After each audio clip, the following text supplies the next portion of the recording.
Hello for my fall 2019 classes here. This is really just some updates of this recording in Chapter 10. For some of you, if you've watched the past recordings, then there won't be much of a difference in this recording of Chapter 10 than my summer 2019 recordings. A few of them have led to some important updates, but we don't really see too many here. There haven't really been too many elections since the summer, so we know that there are some big elections coming up, and in 2020, when we start the primary campaign and the caucuses for president. But we're in a holding pattern right now in that area.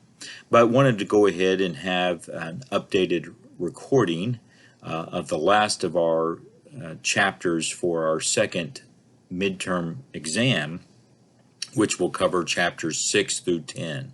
So here we are with chapter 10, campaigns and elections. And as you'll see here, the idea that you need to participate in the election, right? Fear of missing out. And do people have that? And perhaps in some cases we don't see FOMO for elections. But you can read on pages 379 and 380 in your text the idea of participating. As a result of their low voter turnout, many young people miss out on one of the most remarkable features of democratic government. Every few years, citizens are provided the means with which to change the government and select their new leaders. Now, of course, one of the concerns which your book in some other areas does focus on, but not so much in this passage, what if people just get to a conclusion, and maybe a correct conclusion, that their participation really doesn't matter? And that becomes, of course, a very big concern in a democracy. But we did see in the last midterm election that many young people, more so than had been in the past, and we'll focus on this in a future slide in this presentation, that many people were in fact participating much more than they had in the past. And so we had a very high turnout in the last midterm election. And so perhaps in the 2018 election.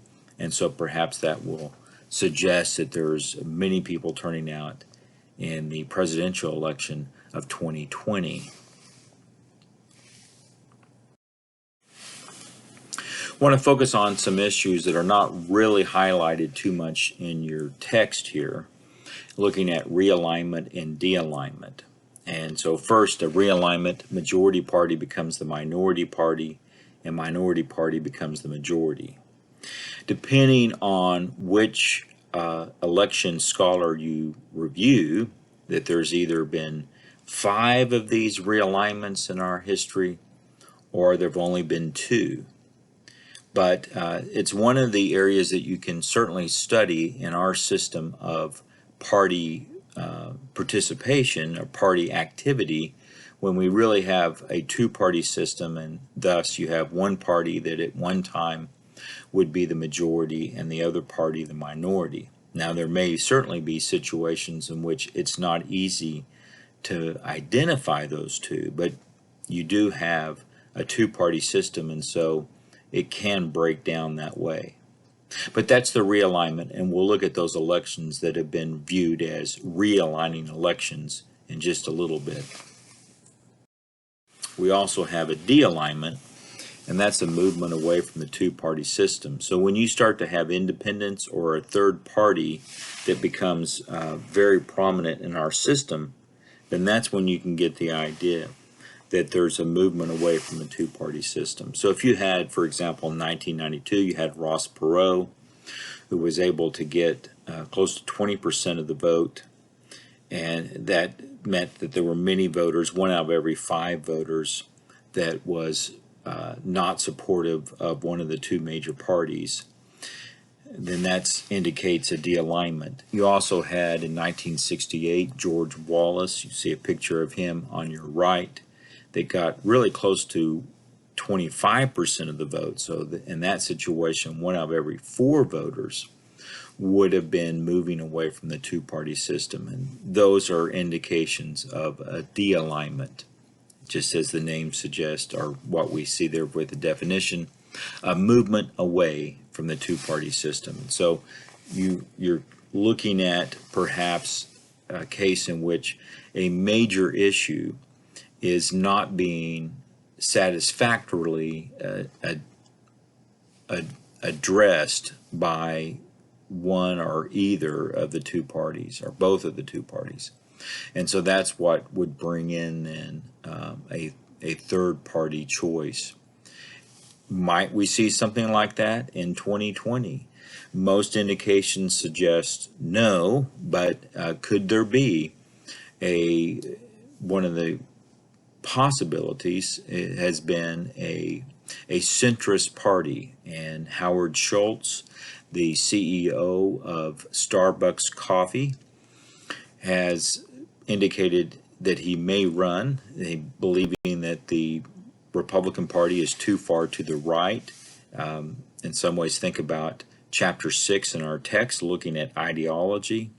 So too devoted to conservatism, and that the Democratic Party is too far to the left. And so looking at liberalism, and you need something in between those two. That's at least part of the argument that he's made and why he may run. As of the time of this recording, I believe that he has now stated that he would not run. But that's, once again, if you have a de-alignment, you have this dissatisfaction with the two-party system. Now, perhaps one of the ways of looking at potential for that an election could be a realignment is to look at the description of the types of presidential elections described or brought out in the book The American Voter, which came out in 1960. Angus Campbell, main author of this book. And within the book, and there's lots of other important contributions made from this book that's dealing with understanding voting behavior. And so that really deals with, in part, chapter 8 in our text. But we also see the outcome of elections, and so that brings us here to chapter 10. And so looking at different types of presidential elections as described by Angus Campbell, among others, in the book The American Voter. So if you would like to know more about voting behavior, and if you ever take a more advanced class on either voting or campaigns and elections, you'll probably read this book, The American Voter. So most of those elections that involve a presidential campaign in a presidential election, they're not really going to change too much of anything. We follow a status quo. We follow a consistent pattern. And that kind of makes sense in a way when you look at elections, that you would have several elections that would be very similar, not really change anything, and then all of a sudden you see this change to that pattern, and now everyone would follow a different procedure and a different status quo. So that's generally the way things would go, that you're not going to see a major change in every election. So for most of them, it's just a maintaining election. The party that was the dominant party, or the one that has at least a majority support, continues to maintain that pattern. The party that's in the minority continues to be in that pattern. Those are most of our elections, maintaining election. Very seldom, just like the name would suggest, you would have a deviating election. And the deviating election is where you would have a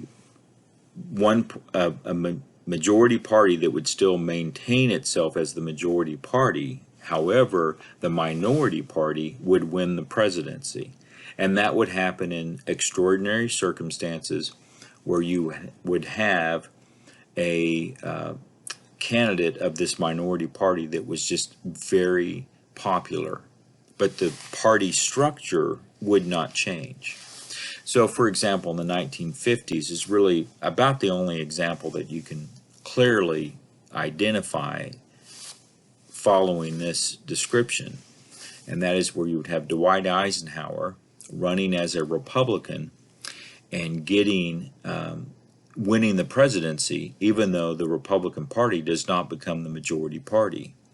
The Democratic Party still maintains its majority status in most identifiable ways in the 1950s, but they lose the presidency, and Eisenhower wins. And that's because as a candidate, he's extremely popular.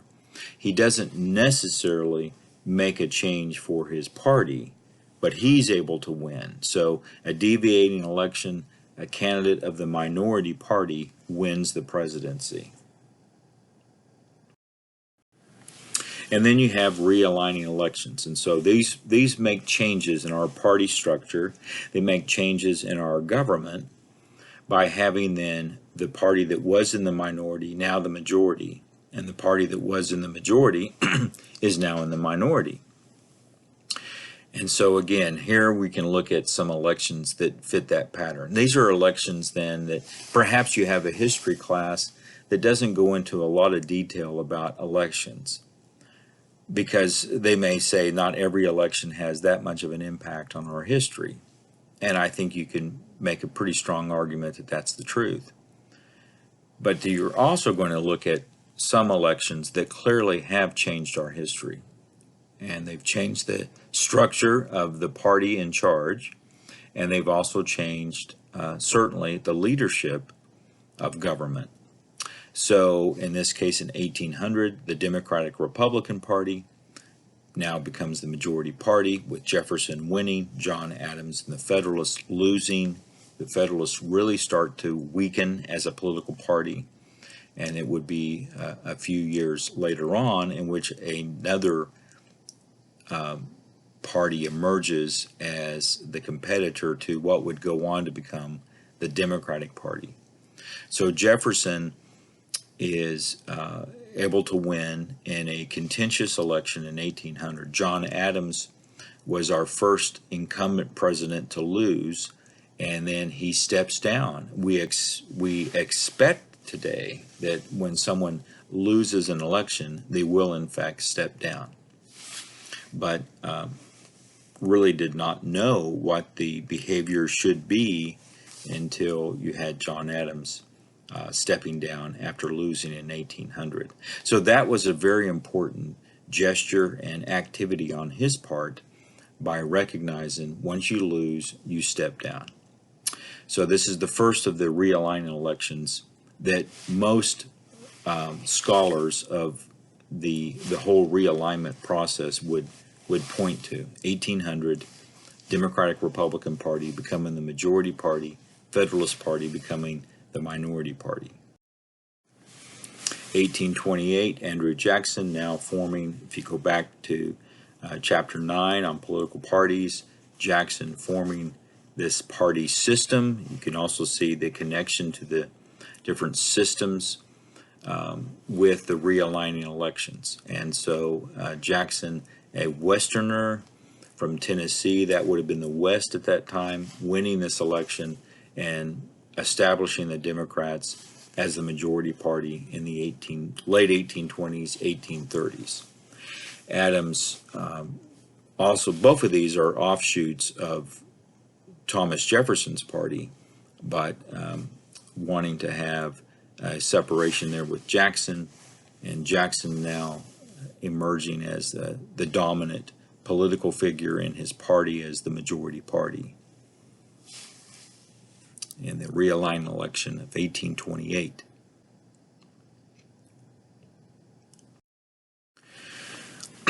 You have then the emergence of a new political party in 1860 with Abraham Lincoln.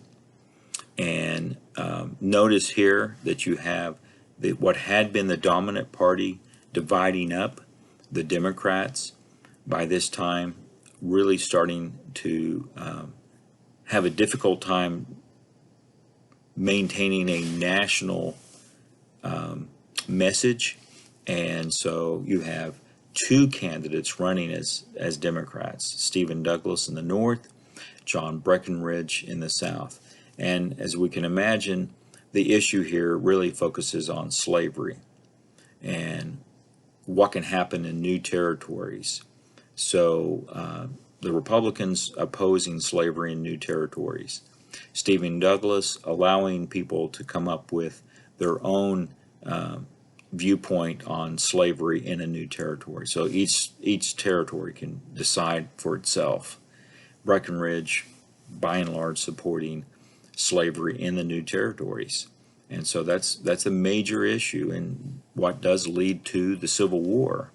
But it also ushers in a period of the Republicans becoming the dominant party with the realigning election of 1860. There's a continuance of that dominance for the Republicans in 1896, but it's starting to change on the issues here. One of the big issues was the backing of paper currency, what type of metal should be used for that. McKinley, a supporter of gold, where William Jennings Bryan wanted to involve both gold and silver. It was a very big issue there, and different kinds of territories or regions of the country would support one of the parties more than the other. So McKinley was getting a lot of support in the upper Midwest, in the Northeast, and in the Pacific areas, whereas Bryan would be getting his support in the central area of the country and in the South. And so it maintains then, because the issues are different, we look at this as a separate realigning election, but continues on a period of Republican dominance. And then you see the realigning election of 1932, Franklin Roosevelt winning against Herbert Hoover, and ushers in a period in which, if we know about our history here, Roosevelt wins 4 presidential elections. This is before the 22nd Amendment. And then Truman wins, another Democrat, in 1948. So you have a period in which one party wins 5 straight presidential elections. And so we can see the explanation there of a period of Democrat dominance in this last of the 5 realigning elections. Now, I mentioned that this is the way most scholars would view the realignments and say that we've had 5 of them: 1800, 1828, 1860, 1896, 1932. But David Mayhew would argue, and I think it's just a very important point to mention, that those 5 elections, there's too much of an emphasis on those as far as he's concerned, and there's really only been 2 realignments. And that would be in 1860, when the Republicans become the dominant party, leads to the Civil War. And then you have 1932 with Franklin Roosevelt winning and the Democrats become the dominant party. And he can also point out that clearly there was major changes in society, in the political system, in 1860 and 1932, more than those other 3 so-called realignments. So in 1932, if you go back to chapter 3 in our text, clearly that was the election that led to a considerable expansion of the power of the federal government under Franklin Roosevelt. So I think that's a very good argument to be made there, and to at least to remember and consider that maybe there's really only been 2 realignments. And it is interesting also that we haven't had a realignment now since 1932 by almost everyone's estimation there. So, you know, what about the status of the parties and elections since that time? It's kind of left up in the air on how exactly to view these presidential elections since 1932.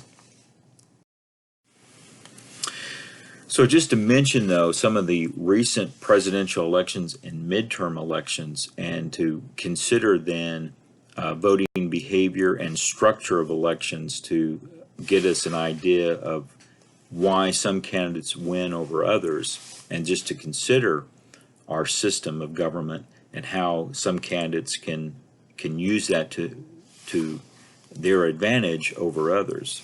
So for example, think about the differences between primaries and caucuses, as we mentioned in Chapter 8, and it clearly met a difference in 2008. And I know that that's now going on 12 years ago, but it was a case in which you had a very competitive Democratic nomination process between Clinton and Obama. And in 2008, in the primaries, so states that held primaries where people get a ballot, cast the ballot, either in open or closed primaries, Hillary Clinton outperformed Barack Obama. But in the places where there were caucuses, where people have to show up, publicly announce which candidate they're backing, they have to show up at a certain time, they're in an assembly with other people, that Obama did better than Clinton. And this is interesting. You can look at directly the Democratic primary in Oklahoma in 2008, won by Clinton, and then you had right across the border in the Kansas caucus, that was won by Obama. So you can see some differences there. And it did also, as we mentioned before, because you had proportional representation, you had a system that went on for quite some time. It was not until June in which Obama was able to win the nomination in 2008.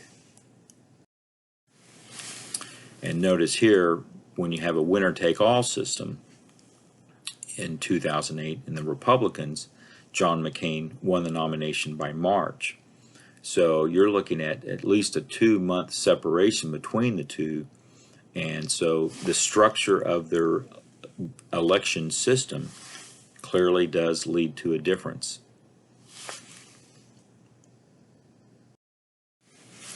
But I just want to point out that typically has been the situation for Republicans in really the last 40 years has been a process of nominating the person who had lost in the last nomination election. So it fit most of the time. 1976, and just want to share this with you. 1976, you can see that Reagan loses, but then he goes on to win in 1980, and that pattern fits in most cases. So you can see there when Dole is the nomination, for example. But sometimes you would have, and that's why I have it in red here, Buchanan had not been a candidate before in that case. But generally the person who had lost, then they try to run again, they will win the nomination.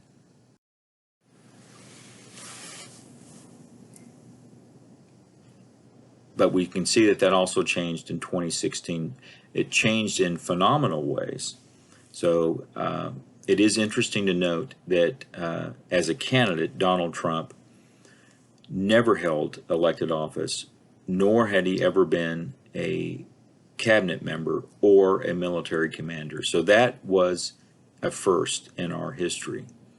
And so as president is the first individual to have never held any of these positions of any kind of leadership position other than, as we know, in his business holdings. But it's a first for our country in that case. Should also point out in 2008, and I think you can also make this argument to some degree, certainly for candidate Trump in his presidency, for picking Mike Pence of Indiana to be his vice president. But the 2008 election may give us even a better example of just why there would be a selection of a vice president, what might be some of the reasons for it, some of the explanations for individuals to be a vice president. We generally would say a vice president is picked to help strengthen the candidacy of the presidential candidate. So in the case of Obama picking Biden, that you had someone who would have, Biden was a senator from Delaware, so he strengthened Obama's position in that region of the country. So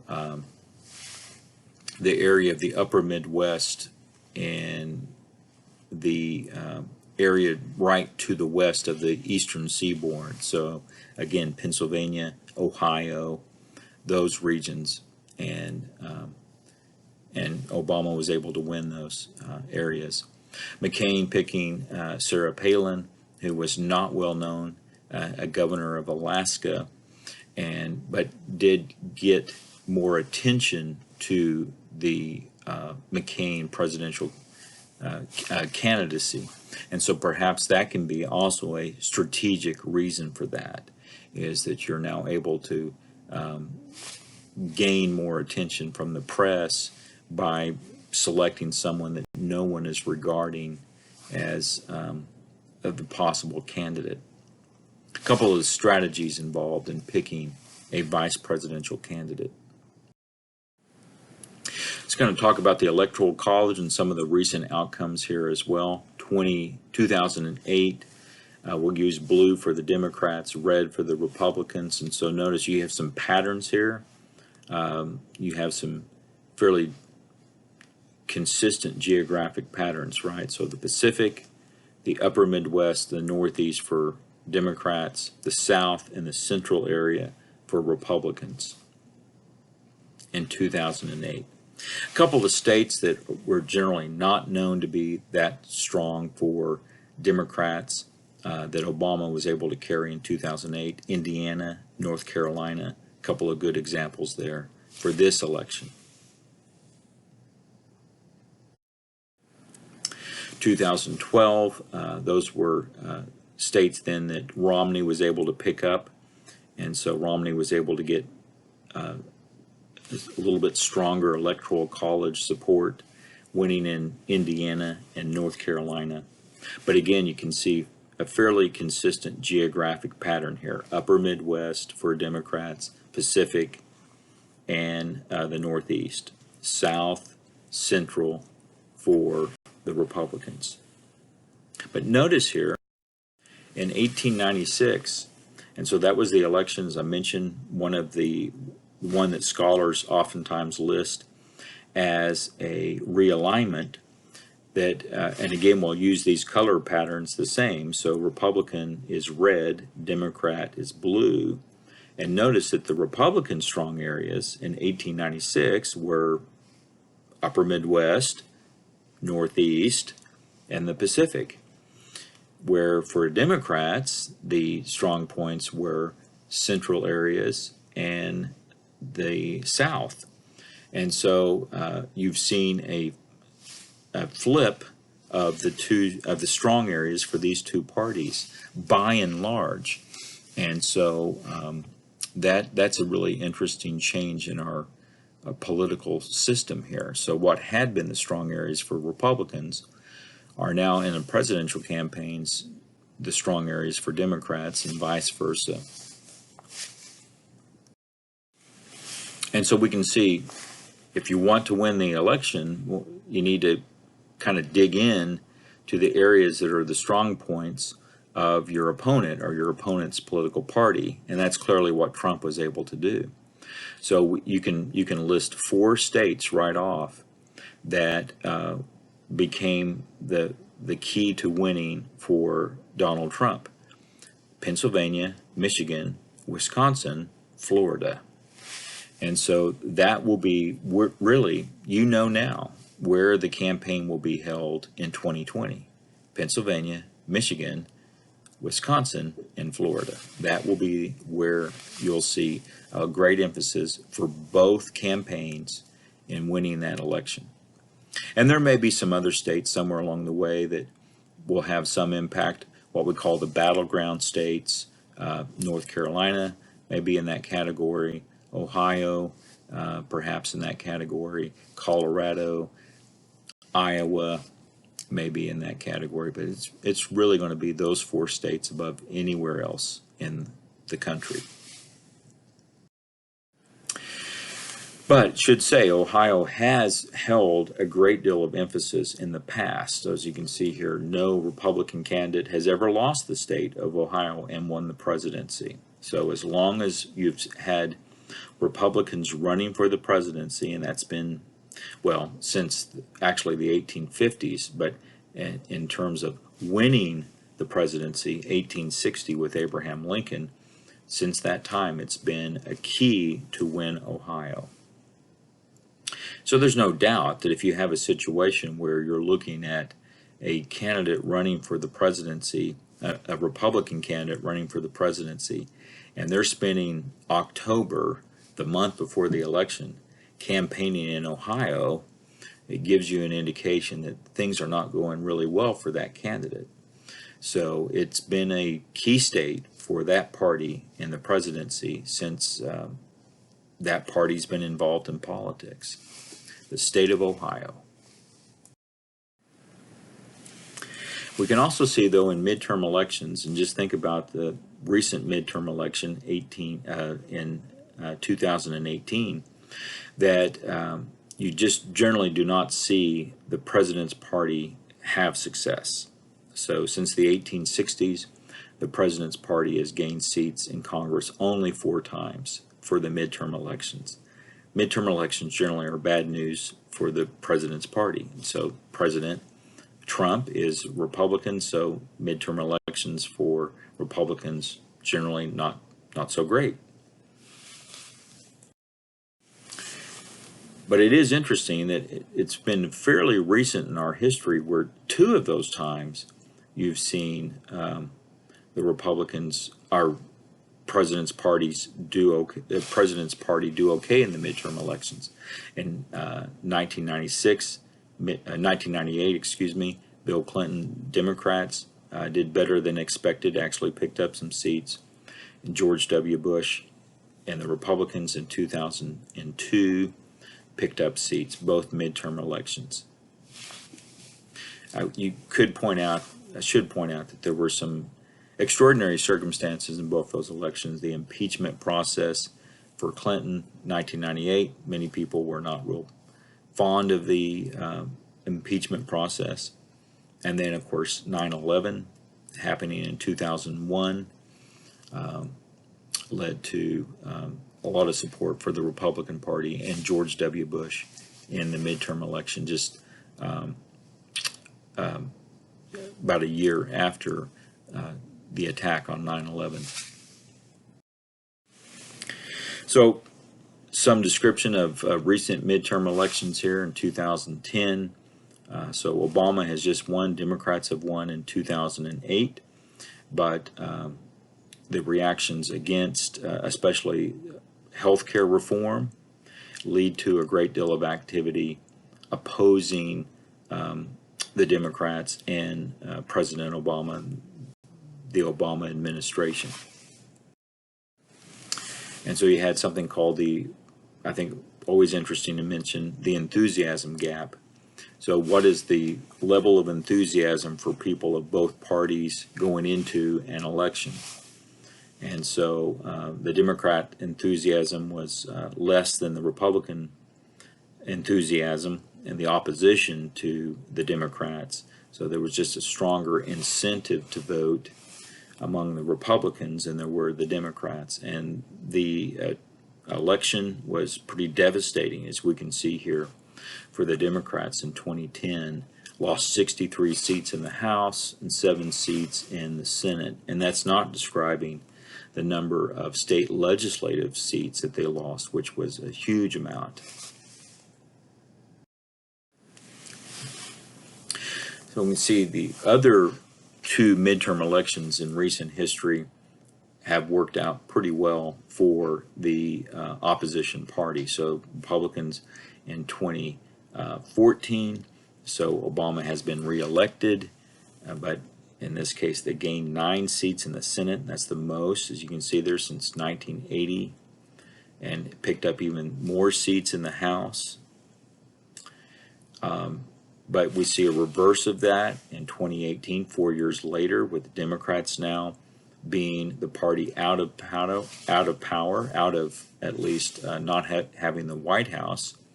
And you can see what adds to that, which is somewhat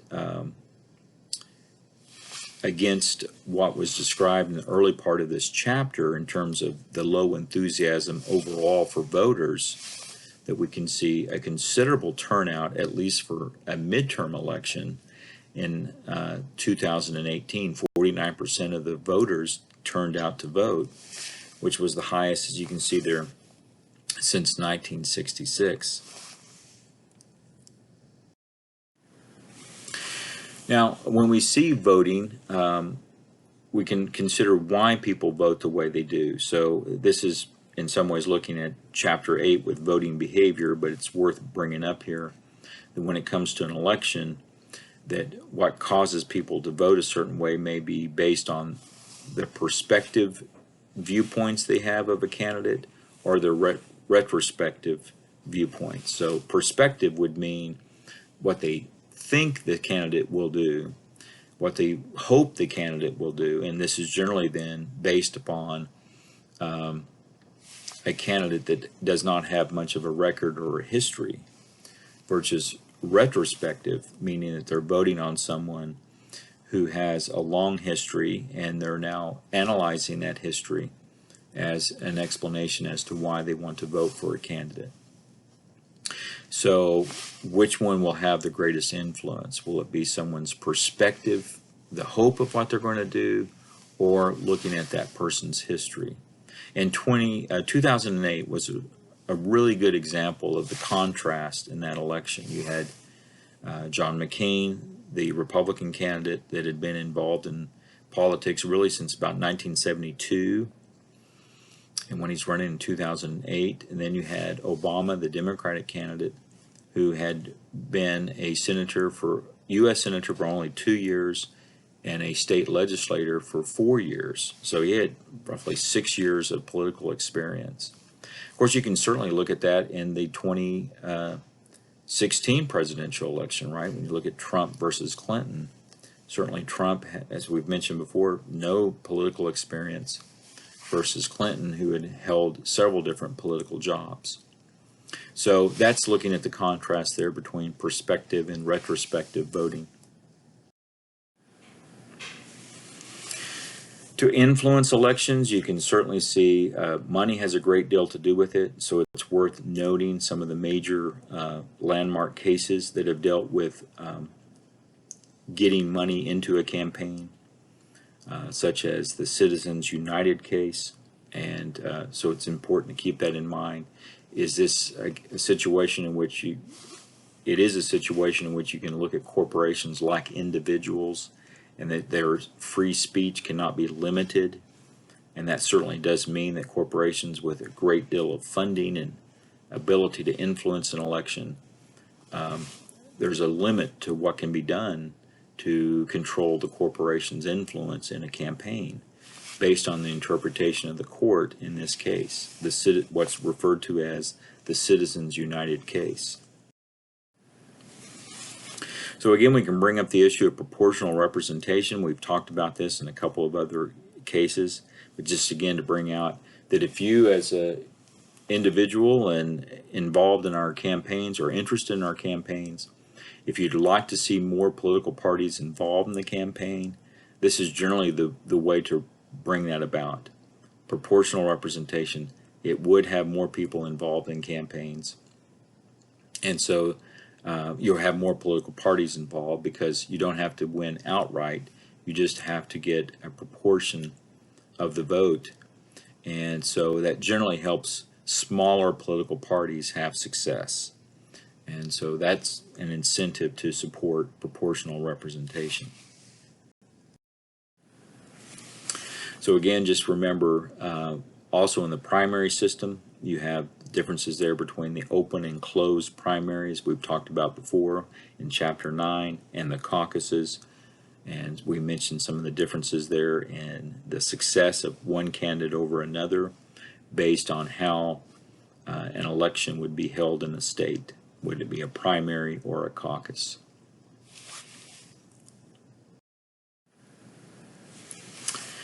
The ballot itself can have an impact on how votes are counted and how people may participate in an election. So straight ticket voting allows people to vote consistently for one political party. They can do that without having that on the ballot that allows them to do that. But if you didn't have the device on the ballot that people can just mark it and say I'm voting down the line for one political party over the other, they would have to at least look at the candidates in these other races and vote that way. So straight ticket voting does seem to be an increase in our system right now. We have more people voting just straight party. They're voting for a party over individual candidates. If you have people voting with different candidates and different of different parties and different campaigns, that's where you would have the split ticket voting. Give a shout out here to Australia. This is the country that founded the secret ballot, and we certainly use that here in our country as well. You don't have to have a secret ballot, though. You can imagine if you didn't have a secret ballot that there could be ways in which you're really limiting people's participation. Maybe a situation where people don't want others to know how they voted, and so that's where you have the secret ballot.